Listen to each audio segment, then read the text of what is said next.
Et bonjour, on se retrouve aujourd'hui sur la chaîne Foya Liga pour parler d'un club que je trouve très important, je dirais même emblématique en Espagne, l'Espagnol de Barcelone.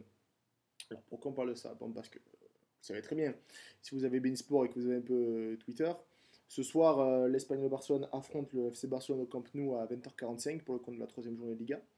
Mais au lieu de vous parler juste du FC Barcelone, on a voulu un peu vous présenter l'Espagnol de Barcelone parce que c'est vraiment un club particulier et à part en Espagne et surtout un club qui est emblématique.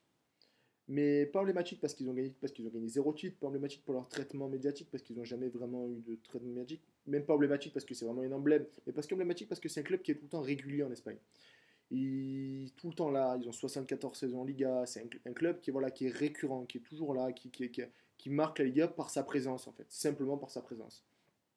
Et aussi parce que c'est un club vraiment particulier, parce qu'ils ont une identité très très forte. Les Pericos, les Perruches, c'est leur surnom.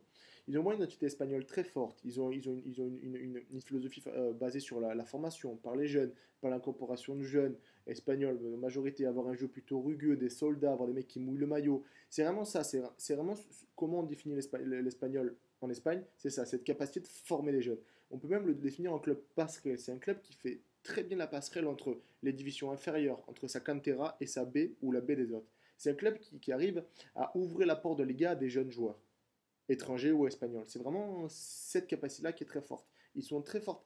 Ce qui est bien dans l'espagnol, c'est qu'ils ont la formation, ils forment très très bien et ils ont aussi une post-formation qui est très très bonne et qui marche très très bien. C'est un système qui est très bien huilé. On peut par exemple noter en jeunes joueurs qui sont passés par l'Espagnol récemment, que vous connaissez, on a Gorka Raizos, on a Capdevila, champion du monde quand même, on a Eric Bailly, qui s'est fait un bon nom en Espagne avec Villarreal, et qui est parti en Première Ligue et qui se fait encore un bon nom. On a Sergi Darder, vous connaissez un peu, si vous suivez un peu la Liga et que vous êtes supporter de près, de loin ou pas du tout de l'OL, c'est quand même un mec qui pue le ballon et il est passé par les jeunes de Sergi Darder. Le jeune de l'Espagnol. Sergi Darder est passé par les jeunes de l'Espagnol. Et c'est un club, chaque saison, il y a 2, 3, 4, 5 jeunes qui rentrent dans le groupe pro et qui sont quasiment tout le temps et tout de suite au niveau. Tout de suite, ils ont une place à jouer, ils ont un rôle à jouer, ils jouent très bien. Cette année, on a Marc Roca, Aaron, Meledo, Navarro. C'est des jeunes qui sont au niveau dès le début. Pourquoi? Comme l'a dit Quique Sanchez Flores très récemment sur Beansport Espagne, c'est un club qui forme très bien ses joueurs et surtout, c'est un club qui les forme entièrement. Il les forme sportivement, mais aussi intellectuellement.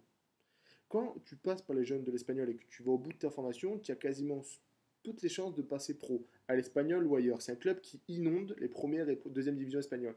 Mais il y a des jeunes qui sont passés de près ou de loin dans les jeunes de l'espagnol, partout, partout, partout, partout. C'est vraiment incroyable. Et il y a toujours des mecs qui sont encore là et qui restent dans le club pour garder cette identité péricote. Parce qu'ils n'ont jamais renié cette identité. Jamais. Donc voilà. Et aussi, cette capacité de former, de bien lancer les jeunes a suscité un peu les intérêts. Et parce que, en fait, l'espagnol, même quand sportivement ça allait bien, ils ont toujours eu des problèmes financiers. Toujours, toujours, toujours. Ils ont dû vendre leur stade à la fin des années 90 pour survivre. Tous les ans, ils devaient vendre un, 2, 3 jeunes, tout jeunes, 18, 20, 21, 22 ans, pour être un peu à l'équilibre financièrement et ne pas disparaître. Mais sauf que cette obligation de vendre des jeunes est un peu finie. Depuis 2 ans ou un an et demi, ils ont été rachetés par l'Eurastar Group, un groupe chinois, qui a soldé toutes les dettes du club, qui a racheté totalement le club, et qui leur permet d'avoir une santé financière qui leur permet de garder des jeunes. C'est un vrai plus pour ce club, c'est que maintenant ils peuvent voir plus loin. Avant, ils formaient, ils vendaient, ils formaient, ils vendaient. Là, ils peuvent avoir un truc qui est un peu plus périn, et donc pouvoir grandir avec des très très bons jeunes, et pouvoir donc progresser avec ces jeunes-là, et c'est très important.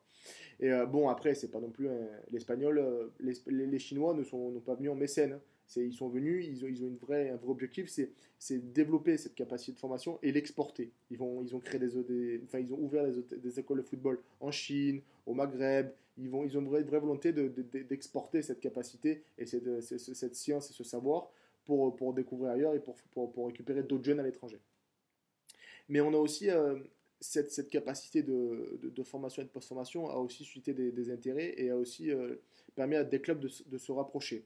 On a par exemple le Real de Madrid qui s'est rapproché, il n'y a pas vraiment récemment, mais qui s'est vraiment rapproché de l'Espagnol Barcelone pour la formation de ces jeunes. L'adage l'ennemi de mon ennemi est mon ami, ça marche très bien. Donc le Real de Madrid et l'Espagnol de Barcelone s'entendent très très bien, surtout parce que l'Espagnol de Barcelone le Real de Madrid a vu dans l'Espagnol de Barcelone le club parfait pour faire éclore ces jeunes et leur permettre d'avoir une place par la suite en équipe 1 du Real. Ce qui se passe, un très bon jeune de la Castilla qui ne peut pas, parce que l'équipe 1 du Real, le gap est vraiment trop important et le groupe tourne vraiment bien, on ne peut pas faire la place à un jeune. Et un jeune a besoin de jouer. Donc, ce qu'on fait, on prend le jeune, on le prête à l'Espagnol Barcelone. L'Espagnol Barcelone lui permet de s'aguerrir, de grandir, de progresser, d'enchaîner les matchs, de progresser autant tactiquement que de match. Vraiment, lui permet de devenir un vrai joueur pro. Ce qui se passe après, soit c'est des prêts d'une saison, donc le mec revient directement au Real, soit c'est un prêt, c'est un achat, et en fait, le Real active sa clause de rachat pour récupérer le joueur. On a vu Asensio qui était parti en prêt, qui a fait Real espagnol en prêt. On a vu Lucas Vazquez qui a été vendu par le Real à l'espagnol et qui a été racheté par la suite. On a Callejon qui a fait ça, vendu par le Real, racheté après. On a Juan Fran qui est passé aussi par ce circuit-là. C'est vraiment quelque chose qui se met en place et qui tourne très très bien. On a beaucoup de joueurs qui passent, chaque saison, on a 1, 2, 3, 4, 5 joueurs, peut-être pas 4, 5, mais il y a toujours des joueurs des jeunes du Real qui vont à l'espagnol pour grandir. C'est un vrai circuit qui se met en place. Donc voilà un peu ce que représente un peu l'espagnol en Liga et en Espagne. On va switcher un peu de suite sur le match qui nous intéresse, le derby de Catalogne entre le FC Barcelone et l'Espagnol Barcelone. Alors, sportivement, il n'y a jamais eu de lutte vraiment entre les deux. Depuis toujours, quasiment le FC Barcelone est très vite devenu un très grand club européen quand l'Espagnol Barcelone n'a jamais pu peser sur la Liga. Donc sportivement, il n'y a jamais eu vraiment de lutte. Il y a eu des derbys un peu accrochés, il y a eu des trucs qui nous ont marqués, de tout ça, on va en parler par la suite. Mais il n'y a jamais eu vraiment de lutte toute une saison, il n'y a jamais eu vraiment de... Il n'y a pas eu d'antagonisme très très fort sur ça. Par contre, il y a des vraies différences structurelles. Le FC Barcelone, c'est un club fondé par un étranger, qui a toujours fait confiance aux étrangers. Les premières équipes de l'FC Barcelone, c'était des joueurs étrangers. C'est un club qui se veut pro-catalan, qui se veut même militant pour la cause indépendantiste catalane, plus la France catalane. Donc voilà, c'est vraiment ça, c'est comment on définit le FC Barcelone en Espagne. L'espagnol, c'est totalement différent. C'est un club fondé par des Espagnols, pour des Espagnols, avec des Espagnols. C'est un club qui se veut déjà ouvrier quand le FC Barcelone se veut plutôt de la classe mondaine et classe bourgeoise catalane. Donc c'est vraiment un club, c'est un peu le club des ouvriers face au club des patrons. On peut les finir comme ça. L'espagnol, c'est vraiment ça là. C'est une vraie identité péricose, une vraie identité de jeu un peu rugueuse. Il y a beaucoup de choses qui sont vraiment en opposition les deux clubs, sur beaucoup de choses. Par contre, il y a un derby qui a vraiment été important et qui a marqué le foot espagnol et l'histoire des deux clubs. Un peu moins pour l'Espagnol, mais beaucoup pour le FC Barcelone. Pourquoi ? En 2007, le 9 juin, pour le compte de la saison 2006-2007, il y a un duel à distance entre le Real de Madrid et le FC Barcelone. Le FC Barcelone vu une saison un peu mi-figue, mi-raisin, avec des joueurs qui sont plus trop au niveau, avec un Franck Rijkaard qui est un peu sur la fin, et on a un Real qui peut s'adjuger une Liga. Sauf que le FC Barcelone est toujours en embuscade et peut espérer un titre si faux pas du Real il y a et si eux font carton plein. Et ce soir du 9 juin 2007, les deux jouent en même temps.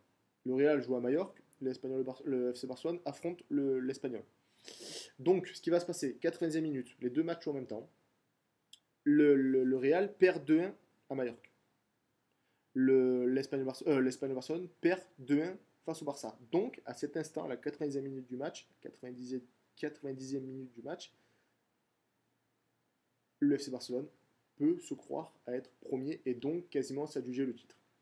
Ce qui va se passer, 20 secondes, le Real égalise. Ça ne change rien. S'ils gagnent, ils sont toujours champions. Enfin, en tout cas, ils sont toujours premiers à cet instant-là. Et là, débordement de Ivan de la Peña, centre en retrait, Raúl Tamudo ouvre son pied, Victor Valdés mystifié, 2-2, l'Espagnol égalise. Et prive donc, et annule toutes les chances de voir le FC Barcelone champion cette année-là. Ce traumatisme qui va vraiment être un traumatisme pour tous les socios du Barça parce qu'ils ont toujours ils ont toujours martyrisé l'Espagnol. C'est les victimes favorites de Messi. C'est l'Espagnol Barcelone, c'est l'équipe qui a le plus perdu contre le FC Barcelone. Ils ont toujours martyrisé. Et là, pour une fois, le petit prive le grand de son titre. Et ce traumatisme, cet événement va porter un nom, le Tamudazo. Le Tamudazo, c'est en référence au double buteur du match côté Péricos, c'est Raúl Tamudo qui est devenu une idole. Et en plus, pour le petit clin d'œil, Raúl Tamudo, a été formé à la Masia et a fait quasiment toute sa carrière à l'Espagnol et c'est vraiment une idole, une icône là-bas. Il est même adoré grâce au Tabudazo. Il est même adoré à Madrid, il est adulé à chaque fois qu'il va là-bas, on lui serre la main, on lui dit merci beaucoup, merci beaucoup, merci beaucoup. Et donc voilà, et même maintenant, toujours dans cette idée de valoriser l'identité Périclos, lui maintenant il encadre les jeunes pour leur inculquer un peu ce qu'il a vécu et ce que c'est être un joueur de l'Espagnol Barcelone. Mais il y a un autre deuxième clin d'œil dans ce match, dans cette saison, le 9 juin 2007. Qui est l'entraîneur du Espagnol Barcelone? Qui? Ernesto Valverde. Voilà. L'actuel entraîneur du FC Barcelone et l'entraîneur qui a privé il y a 10 ans le FC Barcelone de son titre. Donc, et en plus, c'est pas que ça, parce que Ernesto Valverde est vraiment une idole du côté de l'Espagnol Barcelone. Vraiment. Mais vraiment, vraiment, vraiment, vraiment, vraiment. C'est lui il était joueur lors de la première finale de Coupe d'Europe jouée par l'Espagnol Barcelone. Il était entraîneur lors de la deuxième finale et la seconde jouée par l'Espagnol Barcelone. Quand lui, il a été entraîneur, l'Espagnol Barcelone n'a jamais perdu un championnat contre le FC Barcelone. 3 nuls, une victoire. Pour vous dire tellement il est important et tellement il a marqué l'histoire, il a une porte du stade qui porte son nom, la porte 89. Et quand lui, il a été intronisé entraîneur du Barça, il y a eu un petit débat dans l'afición de l'Espagnol pour savoir s'il fallait dénommer c'est la porte ou pas. Et en fait, ils l'ont pas fait parce que même lui, Ernesto, pendant son intronisation, il a dit lui-même que il restera toujours attaché à l'Espagnol Barcelone. Il a vécu des choses très importantes. Ça restera toujours une partie de sa vie. Il ne le reniera pas. Donc, il est vraiment marqué par ce qu'il a vécu à l'Espagnol. Et c'est vraiment important parce que l'afición est quand même importante du côté de l'Espagnol. Donc voilà les petites anecdotes du côté de ce derby-là. Donc voilà, ce soir, on peut avoir un derby vraiment sympa à 20h45. Parce que le FC Barcelone se cherche encore, avec le départ de Neymar, avec le problème de recrutement, avec une direction un peu déconnectée, avec un cycle qui est un peu sur la descente et qui est un peu sur la phase descendante, et un Espagnol Barcelone qui est en progression. La saison dernière, ils ont fait une 8e place, il me semble.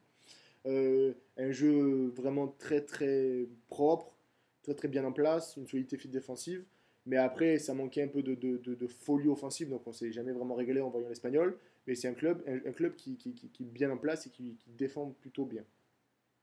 Et en plus, cette saison, ça peut un peu changer avec l'arrivée par exemple de Sergi Darder, qui va venir au milieu dans un poste, dans un rôle où il n'y a pas vraiment de mecs comme lui, avec des mecs qui trouvent les décalages par la passe, qui se projettent, qui ont une vraie vision du jeu et une vraie qualité de passe. Il peut vraiment permettre de l'Espagnol de franchir un palier parce que l'Espagnol a gardé des très bons joueurs. Ils ont Pablo Piatti qui est arrivé, qui est resté, ils ont levé l'option d'achat. Ils ont par exemple Gérard Moreno qui est vraiment un très très bon numéro 9. Si vous pouvez regarder des matchs de Gérard Moreno, c'est vraiment un très très bon numéro 9. Il a un style un peu atypique, mais il est vraiment vraiment super important. Donc voilà, ce soir on peut avoir un match un peu plus équilibré que prévu et que nous ont donné les derbys précédents. Donc voilà, merci beaucoup de m'avoir écouté. J'espère que la vidéo vous a plu et tout ça. C'est ma première, donc soyez un peu indulgents. Je vous invite à aller visiter le site Foria Liga, à vous abonner sur le Twitter. Normalement, tout sera dans la description en bas. Je vous invite à écouter notre dernier podcast sur le mercato espagnol. Il est vraiment très très bon. Et je ne dis pas parce que je suis dedans. Il y a une première partie on décrypte un peu le mercato de 3 équipes qu'on trouve vraiment important et vraiment intéressant. Et on a une deuxième partie sur l'été du Barça avec Florent Torchou, qui est un invité, un insider, un journaliste envoyé là-bas, et qui suit vraiment au jour le jour l'actualité du FC Barcelone. Et c'est vraiment riche d'enseignements et ça nous apprend beaucoup de choses sur ce que vit le FC Barcelone et l'intérieur, un peu les coulisses. Donc si vous avez le temps, écoutez-le, c'est vraiment, vraiment très très intéressant. Donc voilà, merci beaucoup. Voilà, allez visiter le site, faites tout. On essaie de vous présenter le football espagnol sur une autre facette et pas par le prisme des 3 grands. Donc j'espère que ça vous plaira. Écoutez, merci beaucoup et au revoir.